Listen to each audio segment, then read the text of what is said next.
What's up? Brian Tong here on the iPad Mini 7. Yes, it's official, but now it's been benchmarked on Geekbench, so we know more about its performance. We're going to start with that iPad Mini first in this video, and then everything else happening in the Apple universe. Now, the 7th generation iPad Mini is identified as iPad 16.2 on the Geekbench database, and it includes almost the same A17 Pro chip that is found in the iPhone 15 Pro. It's a 6-core CPU clocked in at 3.78 gigahertz, matching the iPhone it was in, but with a 5-core GPU, which is 1 core less than the iPhone version. Now, the new iPad Mini single-core score has a range between 2,710 to 2,840 for single-core score performance, and a multi-core score ranging from 6,274 to 6,982. That actually puts it slightly below the CPU performance of the iPhone 15 Pro's performance for both scores.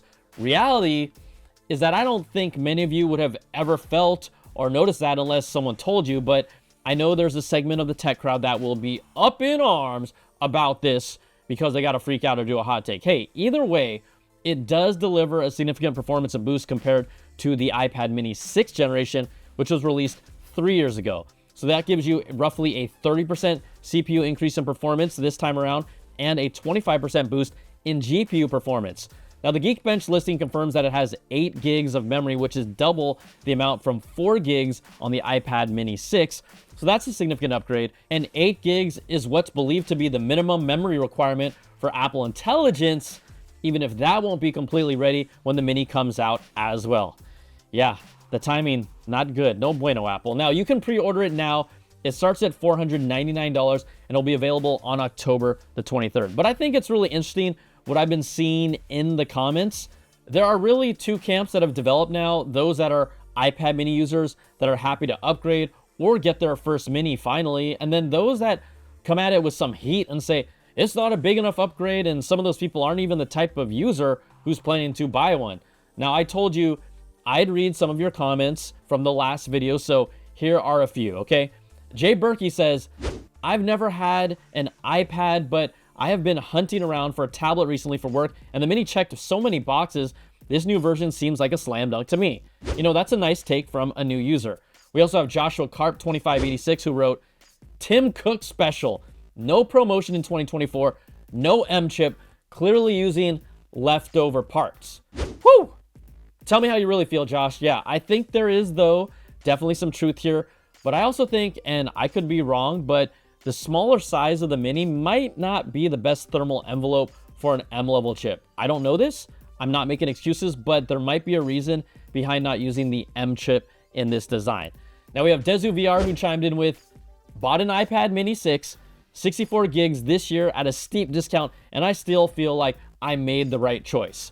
You know, I've seen this type of comment from a lot of people regarding a lot of Apple products in general. Hey, just get the best deal for your budget because there hasn't been a significant enough change with a lot of the products where you feel like you're going to be losing a lot. Just bottom line, always purchase within your means.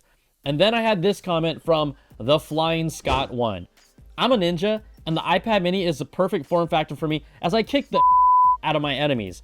I could be watching Karate Kid Part 2 as I do my roundhouse kick on my next door neighbor. I could be doing power punches on my neighbor's car while playing Street Fighter. I have also been known to karate chop apples in half as I walk through my local supermarket while attending to my shopping list in Apple Notes.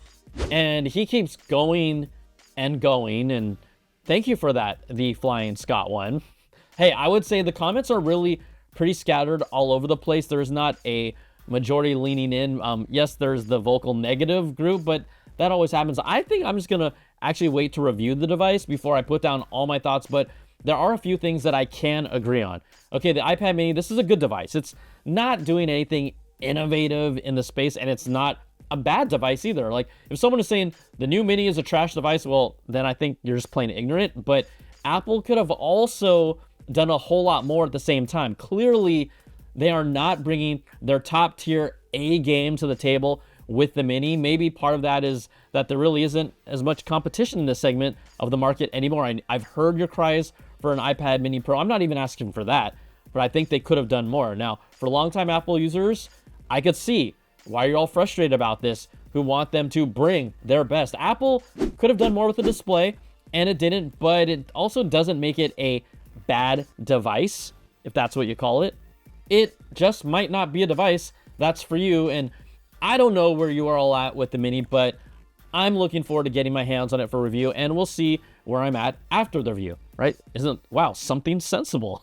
Okay, let's keep talking Apple, but move to the Apple Vision Pro. Apple just released two of the most compelling pieces of content in immersive video that we've seen for their Vision Pro. You had the feature short film Submerge, which I did a full extensive review for on this channel. That came out a week ago, and it just takes filmmaking into a whole new direction and level that we haven't seen before at this fidelity. And then they just dropped a new NBA All-Star Weekend immersive video feature today that is also incredible. You know me, I love my NBA, and it just keeps us begging for the day that we can get live sports and immersive video presented to us in Apple Vision Pro. So if you have the chance to check both of them out, while Apple, they're just continuing to build up their library of content for this Vision Pro, but at the same time, it's still not enough for me to tell someone, hey, you have to buy one right now because of this content.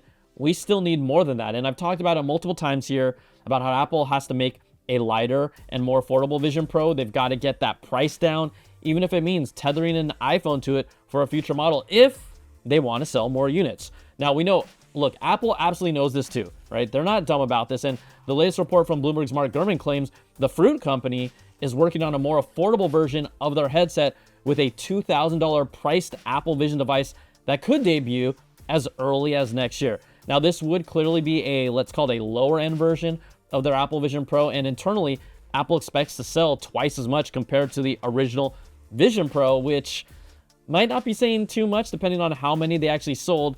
We don't know the actual units sold, but some projections are pointing to around 500,000 Vision Pros sold so far. Remember, Apple iPhones were at the tens of millions. So, look, get to that 2K price point. It would mean most likely cheaper and lighter materials, maybe potentially less powerful processor, or tethering an iPhone, and then removing the EyeSight outer display that shows off a user's eyes. Look, we've talked about it, all of this, because Apple they're absolutely leaning in on investing and creating content for their Vision Pro platform and this family of products. They're in this for the long haul. I said that before, and they're going to see it through. Now, Gurman also says Apple is working on a second generation Vision Pro for release sometime in 2026 with a faster processor and other hardware changes. That'll be interesting. But if you saw my video where I talked about what's up with the Vision Pro, one of my biggest points was that Apple needs to make a consumer-friendly competitor to the Meta Ray-Bans glasses in this space. To me, it's low-hanging fruit. Yeah, that might have been too low for them at the time, right? A stylish and low-tech formula that doesn't have to have the most cutting-edge tech for it to be successful. Now, the secret sauce to the Meta Ray-Bans is, hey, they look just like glasses, and you would never know they were something more. They don't feel like anything more. They look and feel like glasses.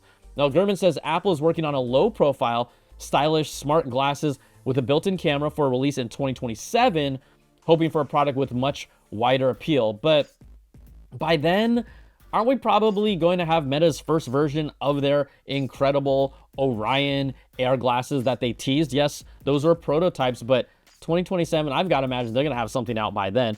And I would never count Apple out, but 2027, that's a long ways away. Now, Apple is also reportedly planning on releasing camera-equipped AirPods to be able to adapt to the environment around you by seeing visual cues for you. The rumored Apple Ray-Ban-esque smart glasses and these AirPods with cameras, they're still in the planning stages, but it does feel like they're running extremely far behind on this one. While Meta, they are doubling down on their Meta Ray-Ban success, as they should be.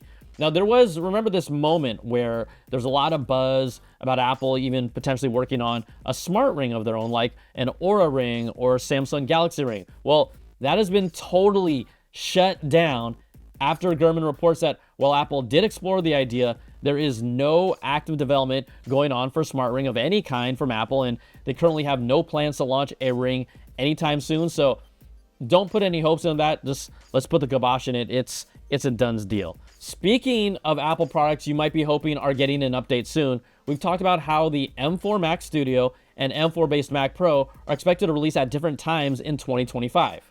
But what has always complemented the Pro line? Pro level displays. And according to the latest reports, even with the Pro Display XDR, right, that big beast they have being almost 5 years old, there is no update in sight for that whatsoever. Now, I've been holding off on getting another larger display. I do own one for fear that they might upgrade it to mini LED. I don't want two different displays. Well, there's still nothing in the works, and the Pro Display XDR feels behind, especially with the Apple Studio Display. Yes, that is smaller because the Pro Display XDR, that has no built-in webcam, it has no speakers, and both are still based on LCD display tech with a 60 hertz refresh rate. For content creation, that's technically all you need, but I'd like to see at least mini LED. I'm not expecting OLED, but yes, let's raise the bar. So 5 years plus, the waiting game continues there. And then for my music lovers, the new Beats Pill, I really think this is one of the best portable speakers this year with its full and just more balanced sound. You still lean into that bass and that oomph and its iconic Beats Pill speaker design. They just announced the third collaboration with Kim Kardashian with two new sleek and sophisticated colors, light gray and dark gray. So take a look at them here if you like, and if you feel like striking a pose with them like Kim K, you could do that too. But the new Beats Pill retails for $149. All right, that is going to do it for this week's video. If you like what you see, give me that thumbs up, subs up, and hit that notification bell, ding, to get all my latest videos when they drop. And if you want more of that Apple goodness, you can check out my weekly Apple Bits XL audio podcast with the latest stories and special guests. Plus, you can support all my content with an ad-free version of the podcast, early access to my content, and exclusive content at patreon.com/BrianTong. Thanks so much for watching. Take care, and I'll see you on the next video. Peace and love.